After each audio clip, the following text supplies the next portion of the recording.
All right, hello again, SSE. This is in case you guys, didn't already know, this is the conditioner, the conditioner, and right now, the listener. We're here with regular season champ Wolf of C Street, Coleman Q McCarron, Wolf for short. Why? And so he's our regular season champ this year, so I figured I could take this opportunity. Interception. Keep going. +2 for the Cardinals D, am I right? I figured we could take this opportunity during the illustrious Thursday Night Football to mind. It was a punt. Ask some -2. Yahoo Live Scoring's having a field day right now.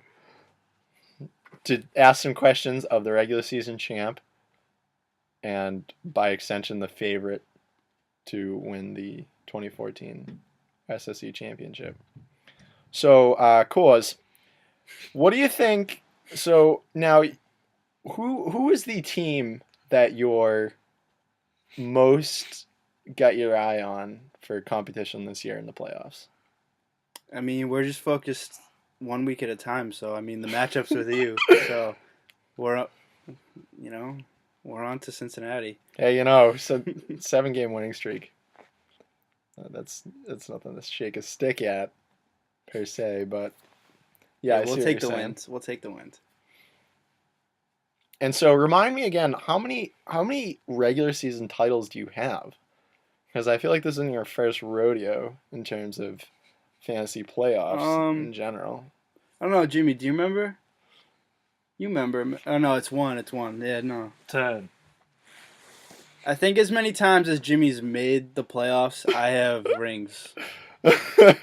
I think that's one of the most accurate statements I've heard all night, folks.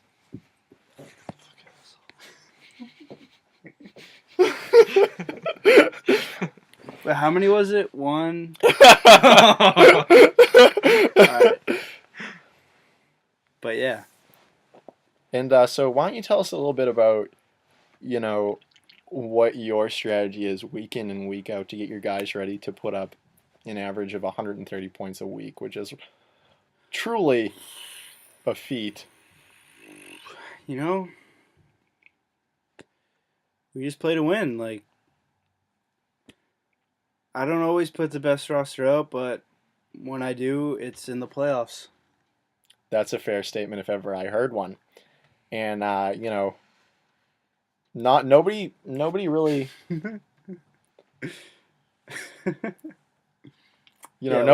nobody really anticipated, or I didn't really anticipate Andrew Luck really making quite the splash No, he's definitely made. not. I mean, I wouldn't expect anyone else to, but I mean, when you've got as much experience with consistent winning, I know there's some people that really hated that draft pick, like Nick Lepore, excuse me, Yoenis O'Callahan. I remember fucking draft. Excuse my language.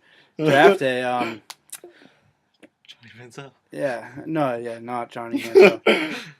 They were giving me a hard time, but he's my guy, and I mean he's a nerd, but he gets points. So you kind of have the Andrew Luck going.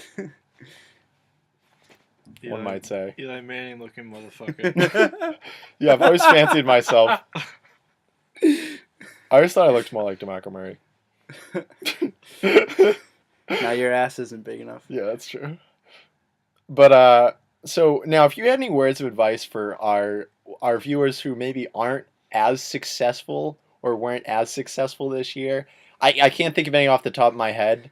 Sean and Jimmy, you could just ask me. You can cut out the middle, man. Tell the listeners how to construct a winning team week in and week out. I mean, as you have. Yeah, done. Listen up.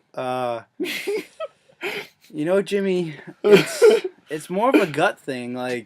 It really all comes down to the draft day, and I know a lot of teams pride themselves on their midseason pickups, but you could get lucky with one Odell Beckham, Forsett, whoever it may be. C.J. Anderson.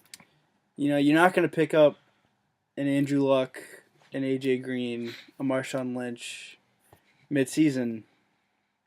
You gotta know the guys and draft them.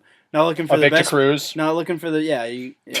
But you did draft Johnny Manziel, am I correct? No, that is correct. I'll ask the questions here, sir. Yeah. Is this your interview? But yeah, it's just. Manziel's put up more points than Cruz this year, I'm pretty sure. No, I don't think he has. No. Yeah, you just it's kind of a natural instinct thing. Like, I don't know. No, I feel you. I feel you. Yeah, no, it definitely starts with the draft, and I think Derek Murphy really proved that this year by drafting. No, he drafted great. I don't know if he knows how to set his lineup. Yeah, I gotta say, I mean, if there's any demonstration of how important it is to set your lineup every week, Derek is that demonstration. I would say that Derek Could have been a top 4 team easily. Oh, easily. He would have made the playoffs. Would have saved himself almost $40. Yeah, no shit. Fines. But yeah, here we are. Yeah, and so if you'd like to tell the listeners sort of what it's like to sort of, I guess, in a way, have the sort of influence and I guess the general aura of success, and really what it is it's just the way you carry yourself and others, and you're generally just a real stand-up. And I'll tell you this much, cause, if I can call you that. Cumulative, it's finals week. Cumulative. Coley cumulative, everyone.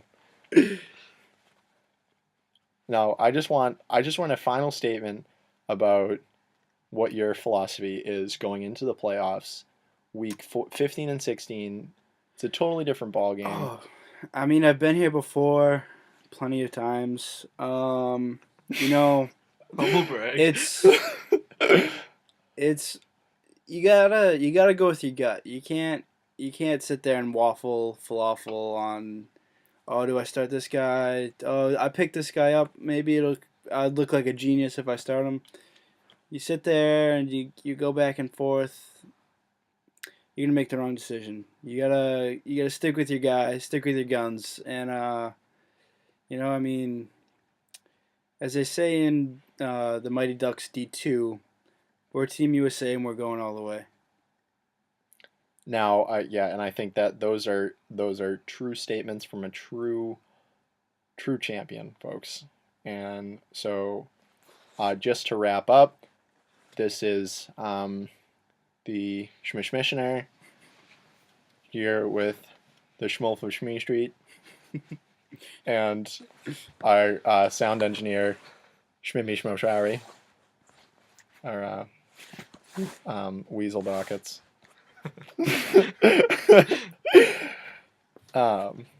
And so this has been a first in a series of preseason or postseason podcasts that I'm going to be running. Pre-postseason. You're welcome. Next season. Post. And this is for everybody watching at home. That's the way the cookie crumbles. Good night, everyone.